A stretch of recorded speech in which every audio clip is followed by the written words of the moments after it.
ওম নমো নারায়ণায় নমঃ। জয় শ্রীকৃষ্ণ। রাধে রাধে। নমস্কার বন্ধুরা, সাহিত্যরস মোটিভেশনের আজকের পর্বের একটি নতুন ভিডিওতে আপনাদের সবাইকে সুস্বাগতম। আশা করি আপনারা সকলেই ভগবানের কৃপায় ভালো আছেন এবং সুস্থ আছেন। আগামী 14ই ফাল্গুন বা 27শে ফেব্রুয়ারি শুক্রবার দিন এই বছরের আমলকি একাদশীর ব্রত পালন করা হবে। একাদশী তিথি শুরু হবে আগামী 26শে ফেব্রুয়ারি বৃহস্পতিবার রাত্রি 12:31 থেকে, যা থাকবে 14ই ফাল্গুন বা 27শে ফেব্রুয়ারি শুক্রবার রাত্রি 10:23 পর্যন্ত। তাই উদয়া তিথি মেনে এই একাদশীর ব্রতটি শুক্রবার দিনই সম্পন্ন করা প্রয়োজন। আজকের পর্বের ভিডিওতে আমরা জানব আমলকি একাদশীর ব্রত আমরা কিভাবে পালন করব। এর পাশাপাশি আমরা জানব একাদশীর দিন যারা উপবাস রাখবেন তারা পরের দিন পারণ ক্রিয়া বা ব্রতভঙ্গ কখন এবং কিভাবে করবেন। এছাড়া পারণ মন্ত্র, সংকল্প মন্ত্র, একাদশী পালনের নিয়মাবলী এবং পারণ বিধি নিয়ে বিস্তারিত আলোচনা করব। এছাড়াও আমরা জানব এই আমলকি একাদশীতে কোন কাজগুলি করে আপনারা ভগবানকে সন্তুষ্ট করতে পারেন এবং কোন কাজগুলি একাদশীর দিন ভুলেও করা উচিত নয়। আমি আশা করব এই ভিডিওটি আপনাকে সমৃদ্ধ করবে। তাহলে চলুন বিস্তারিত আলোচনায় প্রবেশ করা যাক। আমলকি একাদশী হিন্দু শাস্ত্রের এক পরম পবিত্র তিথি। ফাল্গুন মাসের শুক্লপক্ষে পালিত এই একাদশী আমলকি বা আমলকা একাদশী নামে পরিচিত। এই ব্রত পালনের মাহাত্ম্য এতই গভীর যে শাস্ত্রে একে সমস্ত পাপ বিনাশী এবং মোক্ষদায়ক হিসেবে বর্ণনা করা হয়েছে। হিন্দু ধর্মে প্রতিটি একাদশীর একটি বিশেষ গুরুত্ব থাকলেও আমলকি একাদশীকে স্বতন্ত্র মর্যাদায় ভূষিত করা হয়েছে। এর প্রধান কারণ হল ভগবান বিষ্ণুর সাথে আমলকি বৃক্ষের অভিন্নতা। এই একাদশীর ব্রতদিনে আমলকি ফল গ্রহণের মাহাত্ম্য রয়েছে। আমলকি বৃক্ষ দর্শনেরও মাহাত্ম্য রয়েছে। আমলকি বৃক্ষ হল এই মহাবিশ্বের সর্বপ্রথম বৃক্ষ। পুরাণ অনুসারে যখন চারিদিকে শুধুই জলরাশি ছিল তখন ভগবান বিষ্ণুর অশ্রুবিন্দু থেকে এই বৃক্ষের জন্ম হয়। সমগ্র বিশ্ব, সমগ্র ব্রহ্মাণ্ডের সাপেক্ষে প্রথম ফল হল এই আমলকি ফল। তাই এই আমলকি বৃক্ষকে সমগ্র বিশ্বের আদি বলা হয়েছে, পরম বৈষ্ণব বলা হয়েছে। এই বৃক্ষে সর্বদা ব্রহ্মা, বিষ্ণু এবং মহেশ্বর অবস্থান করেন এবং এর সমস্ত শাখা প্রশাখা এবং পাতায় ঋষি এবং প্রজাপতিরা অবস্থান করেন। তাই এই দিনে আমলকি গাছের পুজো করার মানে হল সমগ্র ব্রহ্মাণ্ডের আরাধনা করা। আমলকি একাদশী পালন করলে কি হয়? এই একাদশী পালন করলে কেবল আধ্যাত্মিক নয়, জাগতিক জীবনেও অভূতপূর্ব উন্নতি লক্ষ্য করা যায়। শাস্ত্রে বলা হয়েছে আমলকি একাদশী নিষ্ঠার সাথে পালন করলে একজন ভক্ত 1000 গাভী দান করলে যে পুণ্যফল লাভ করেন সেই সমান পুণ্য অর্জন করতে পারেন। এটি অত্যন্ত দুর্লভ একটি ফল যা সাধারণ দানের মাধ্যমে পাওয়া কঠিন। দ্বিতীয় হল সকল পাপ থেকে মুক্তি। আমরা প্রতিদিনের জীবনে জেনে বা না জেনে অনেক রকমের পাপ করে থাকি। মানুষ তার জীবনে কায়িক, বাচনিক এবং মানসিক এই 3 ভাবে পাপ করে থাকে। আমলকি একাদশীর প্রভাবে জ্ঞাত বা অজ্ঞাতসারে করা সমস্ত ছোট বড় পাপ ভস্মীভূত হয়ে যায়। বিশেষ করে কারো মনে কষ্ট দেওয়া বা অধর্মের পথে চলার যে গ্লানি তা এই ব্রতের মাধ্যমে দূর হয়।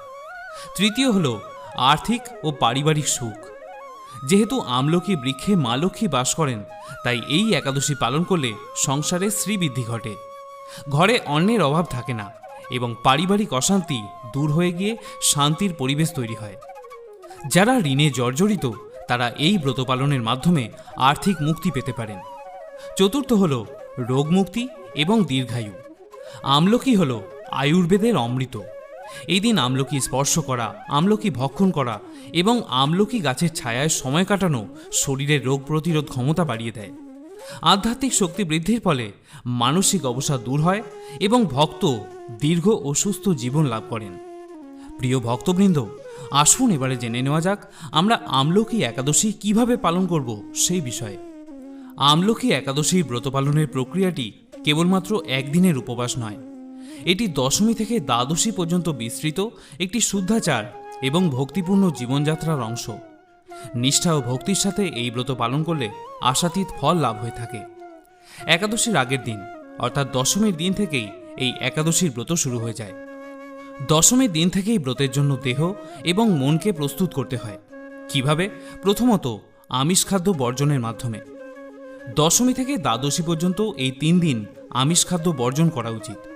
কোনো প্রকারের তামসিক খাদ্য এবং নেশা জাতীয় দ্রব্য ভুলেও গ্রহণ করা যাবে না।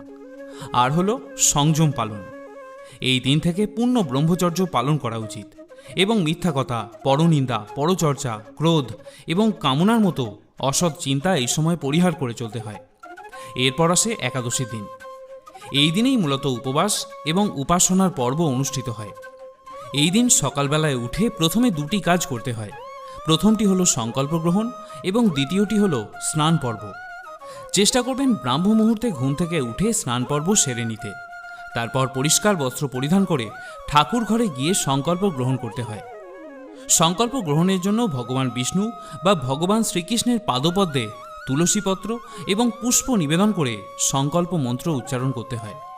মন্ত্রটি হল একাদশ্যাম নিরাহারো স্থিত্বা অহম অপরেহানি ভোক্সামি পুণ্ডরিকাক্ষ শরণম মে ভবাচ্যুত।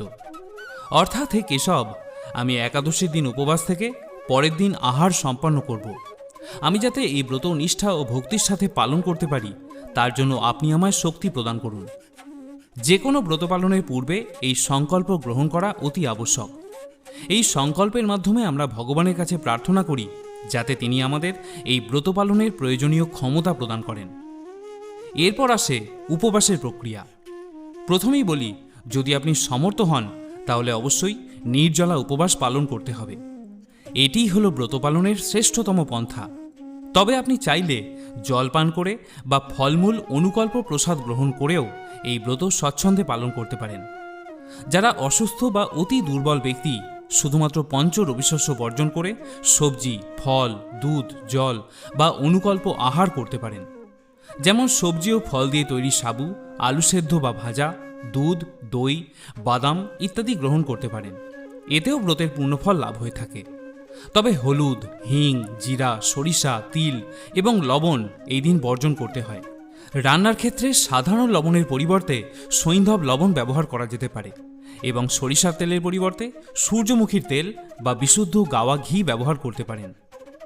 একাদশীর মূল কাজ হল নিরন্তর ভগবানকে স্মরণ করা, সারাদিন হরিনাম জপ, শ্রীমদ্ ভগবদ্ গীতা বা শ্রীমদ্ ভাগবত বা একাদশীর ব্রতকথা শ্রবণ ও পাঠ করা উচিত। আর হল রাত্রি জাগরণ। রাত্রে ভগবানের নাম সংকীর্তন, নিত্য পাঠ এবং আলোচনায় মগ্ন থাকলে সমস্ত পাপ ভস্মীভূত হয়ে যায় এবং হাজার হাজার অগ্নিষ্টম যজ্ঞের ফল পাওয়া যায়। ভক্তের জীবনে আসে অপার সৌভাগ্য, আধ্যাত্মিক উন্নতি এবং সকল পাপ থেকে মুক্তি। আমরা প্রতিদিনের জীবনে জেনে বা না জেনে অনেক রকমের পাপ করে থাকি। সেই সমস্ত পাপ রাশি এই একাদশী পালনে সহজেই বিনষ্ট হয়, যা আমাদের ভগবত ধামে প্রত্যাবর্তনের পথকে আরও প্রশস্ত করে তোলে।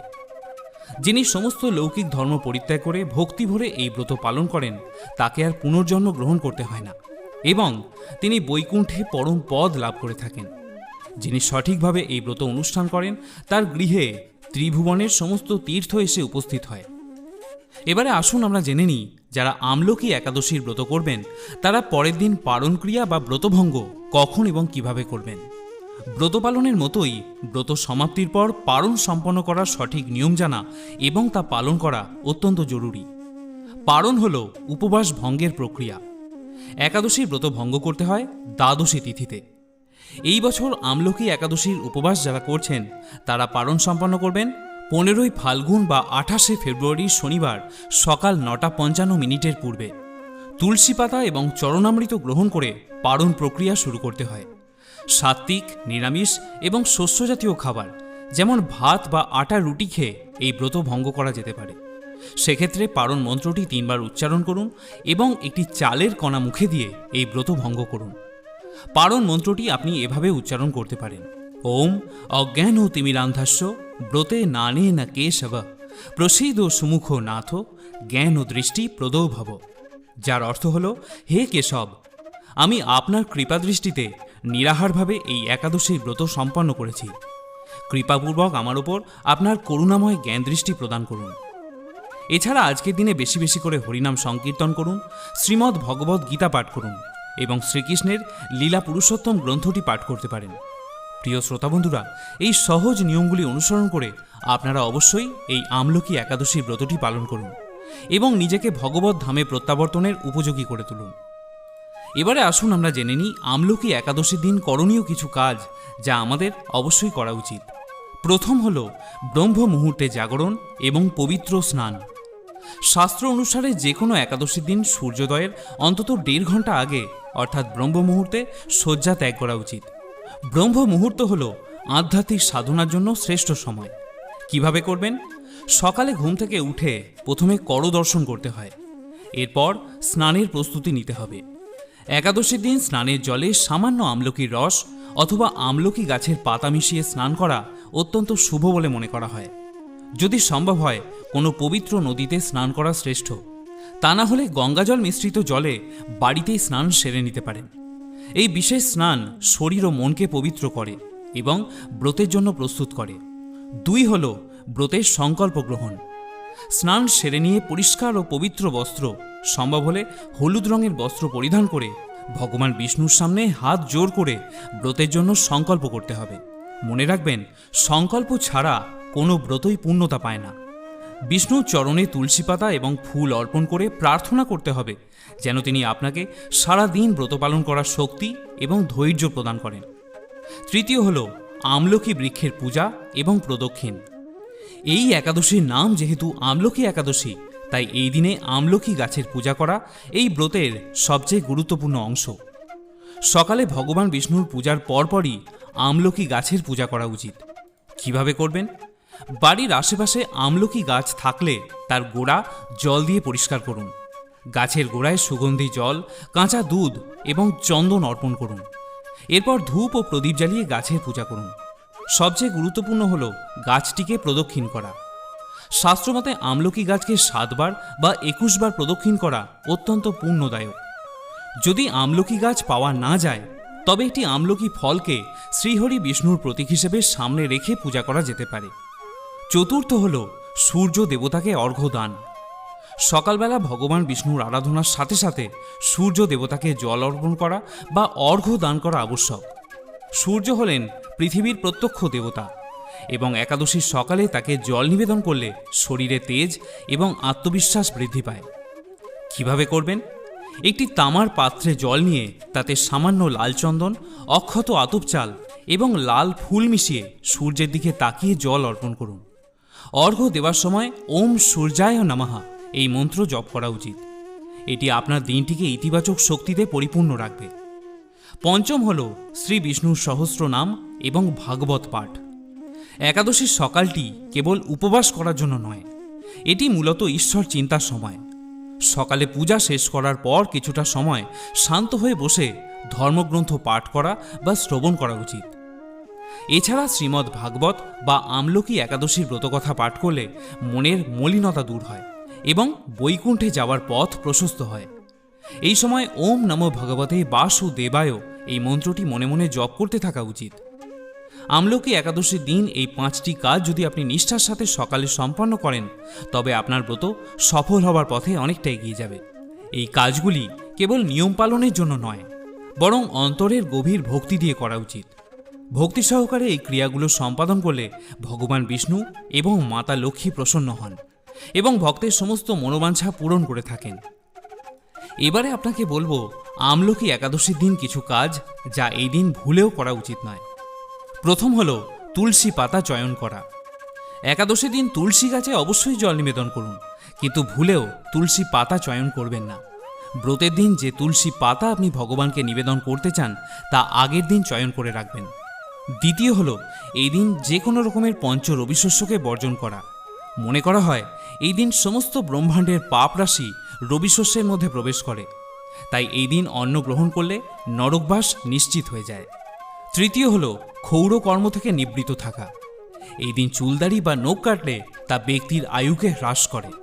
4 হল দিবানিদ্রা। শাস্ত্রমতে একাদশীর দিন ঘুমালে ব্রতের ফল অর্ধেক হয়ে যায়। বিশেষ করে দিনের বেলায় ঘুমানো অলসতা ও তামসিক গুণের প্রতীক, যা আধ্যাত্মিকতার বিরোধী। এবং 5 হল মিথ্যা কথা এবং কঠোর ভাষা প্রয়োগ। এই দিন জিহ্বাকে নিয়ন্ত্রণ রাখা অত্যন্ত জরুরি, কারণ মনে আঘাত দিয়ে কথা বলা বা মিথ্যা কথা বলা ব্রত ভঙ্গ করার সমান। বাচনিক তপস্যা এই দিনের একটি অবিচ্ছেদ্য অংশ। প্রিয় শ্রোতা বন্ধুরা, আমলকি একাদশীর ব্রত কেবল একটি প্রথা নয়, এটি আমাদের জীবনে বিশৃঙ্খলা দূর করে একটি সুশৃঙ্খলার পথে নিয়ে আসে। প্রকৃতির প্রতি শ্রদ্ধা, সংযম এবং ঈশ্বরের প্রতি আত্মসমর্পণই হল এই ব্রতের মূল শিক্ষা। ভিডিওটি দেখে যদি আপনার ভালো লেগে থাকে এবং উপকৃত হয়ে থাকেন, তাহলে অবশ্যই একটি লাইক করতে ভুলবেন না। এতে আমরা নতুন ভিডিও বানানোর জন্য অনুপ্রেরণা পাই। আর কমেন্টে শ্রদ্ধা ও ভক্তি সহকারে একবার অবশ্যই লিখবেন জয় শ্রীকৃষ্ণ। সকলে ভালো থাকুন, সুস্থ থাকুন। জগৎগুরু পরমেশ্বরের কৃপায় আপনার জীবন আরও সুন্দর ও সার্থক হয়ে উঠুক। রাধে রাধে।